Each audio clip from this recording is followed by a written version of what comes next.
Guys, thanks so much for clicking on this video. I see that you're here because you want to hear about my new duos. So let's get into it. I'm going to go through this pretty quickly because, yeah, we just don't want to be here for a long time, right? So the first one is a Gold Fluid, and this is a dupe for Mason Francis Kurkdjian's Gentle Fluidity Gold. So this one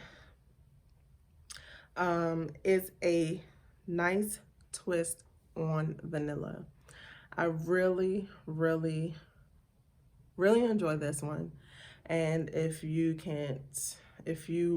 don't believe me, check out this dent. And I just freaking got this bottle. I'm starting to believe that some of these small bottles are not going to last me. I don't know. This one I can keep spraying and spraying and spraying. I'm not sure if I would consider this one beast mode. It does have nice longevity, but I always just feel like, smell me more, so I just spray more. This one is nutmeg, juniper berries, and it's an amber vanilla. I might have to put the notes up for some of these because I don't have them in front of me for all of them, but just to let you know, how does this vanilla differ from others? I think this is a soft spicy vanilla that's still very warm and ambery, but I would describe this, if somebody said, oh, this is a cookie, this would be a cookie thin. So this is the cookie that's counting your carbs, the cookie thin, you know, that you're only bringing out for entertainment because we don't eat cookies on the regular. It's sweet, but it's not a sugary, tooth aching sweet. So I love this one, and I'm definitely considering the OG bottle for my birthday. The next one I have is called Dark Chocolate Rum and Vanilla. This one is a clone for Guerlain's Gourman Coquin. I got this because DMV Faricom member in Quality Fragrances talked Gourman Coquin like out the door. Like, he raved about this fragrance that I was like, Dua, what's up? Like, I'm not going to get the Gourman Coquin anytime soon. So show me what you got, Dua. And this one, it is delicious. It is milk chocolatey. This, to me, is giving me a hot chocolate packet.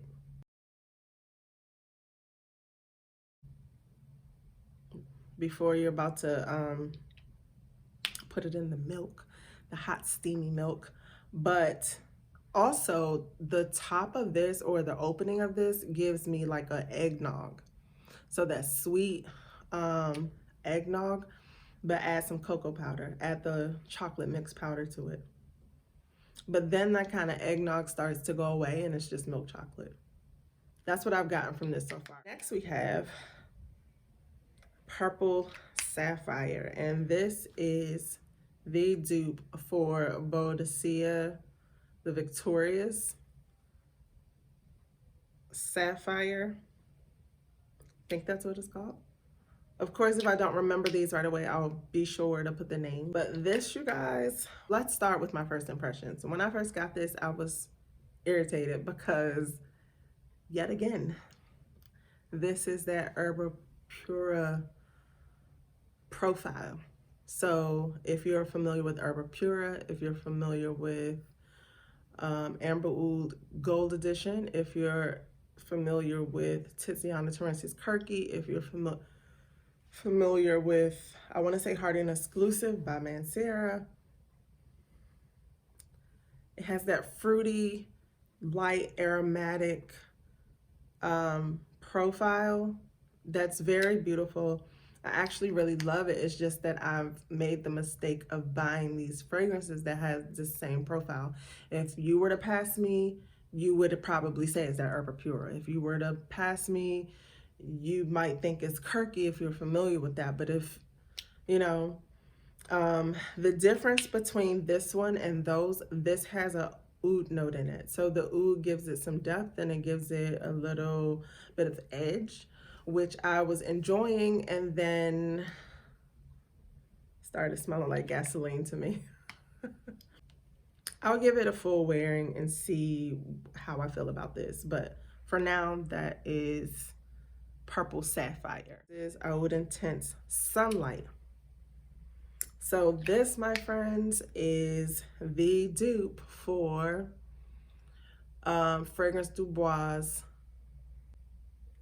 Oud Jaune Intense. That's what it is. So this one, when I first smelled this, first impressions was, this is what all the hype is about? Is this what all the hype is about? A fruity floral, a tropical fruity floral, but just a regular fruity floral nonetheless. I don't even smell oud. Maybe it's in there somewhere to make the florals feel a bit deeper, but I can't really smell it. It smells like shampoo, like herbal essence. It smells like some herbal essence without the aldehydes and shampoo. Now, maybe they're there a little bit, but I was gravely disappointed. Now, I have grown to accept it because it's still pretty. It's still nice. And the thing about this one, it is beast. Like this one, you can go to sleep in this and wake up and it'll still be on. And so I can only imagine how amazing that's going to be in the summertime. Like I smell some fruits like pineapple and yeah, I'm kind of glad about this. One of my favorite fragrances in my collection for the summertime that holds the bar high for my favorite shampoo smell that I absolutely love is C Passione. That fragrance, I've gotten compliments from it. It is beautiful. That's all I needed. I don't need more of those. That just holds the award for me in my life for that kind of fragrance. I didn't need another one. I don't want another one because that fulfills that role. But this one, I have it. But I do think it's going to be bomb in the summer. So I'm okay with having it. The next one is Self-Image of Her, which is the clone for Amouage Portrayal Woman. Now, I got this because Portrayal Woman, that bottle is so gorgeous. But I was like, should I try to get a sample? Do I just get the dual version and live with it? I'm smelling this, and I'm not saying it's the same thing, but it's definitely giving me Gucci Bloom vibes. Now, that profile, tuberose, a little deep. I have Gucci Bloom Profumo di Fiori. It's in the yellow bottle. That one to me is a little deeper and almost a little smoky. When I compared it to my other tuberose fragrances, it had a deep kind of,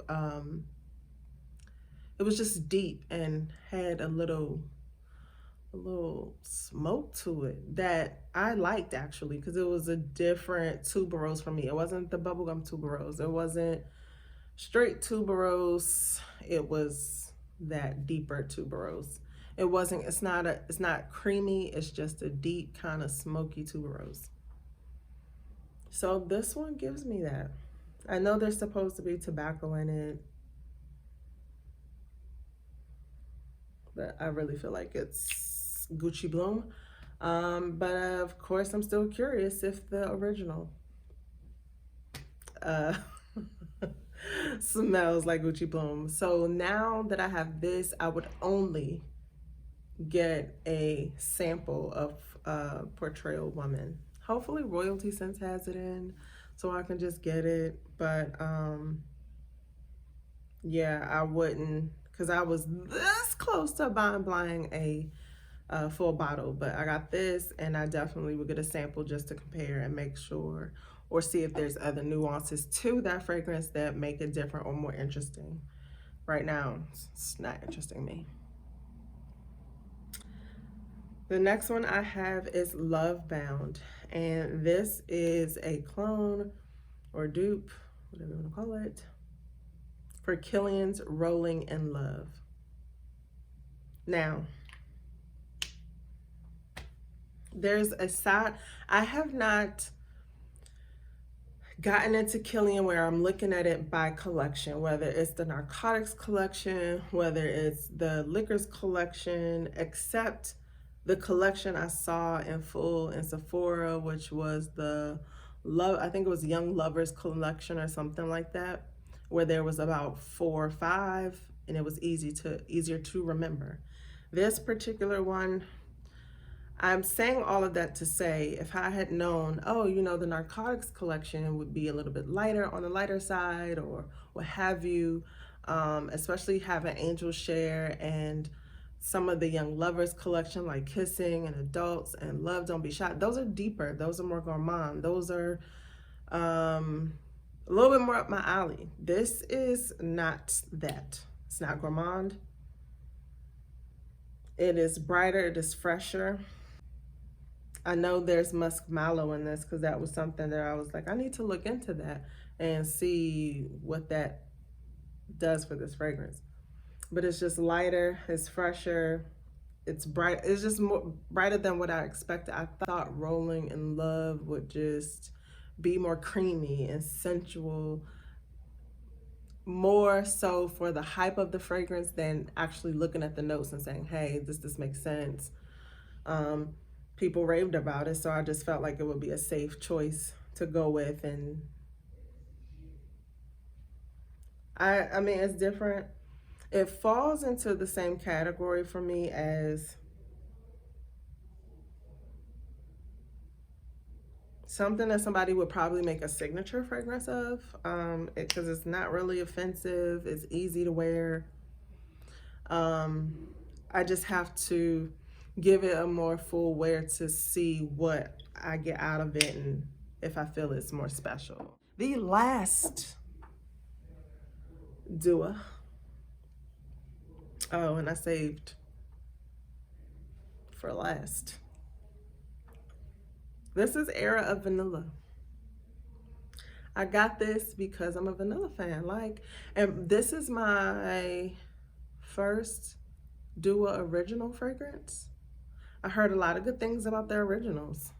So I said, you know, I'm a vanilla fan. I'm in the market for amazing, amazing vanillas, like real vanillas and not second, third fiddle vanillas, where there's other notes that are more of the center and main stage than the actual vanilla.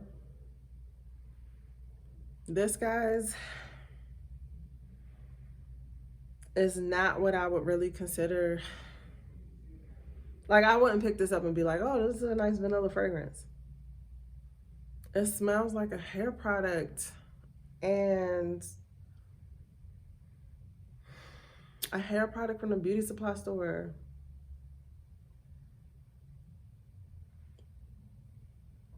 This is not something, this is something I kind of regret buying. It's not bad, just not what I expected. It's not what I wanted, because I think it had notes like vanilla orchid, vanilla, sugared vanilla, vanilla pie, vanilla. Like, there were all these different things and types of vanillas, only to smell like a hair product. You know, that's a no-go for me. Those are my newest Duas to my collection. I am looking forward to a couple more, but yeah. Did you or have you tried Dua yet before? What is your favorite Dua if you have one? I'll link my other video where I did my initial collection of 12, and this is 1, 2, 3, 4, 5, 6, 7 that I've added more recently. So yeah, thanks guys. Thanks for clicking on this video to join me again for another one, and I will see you next video.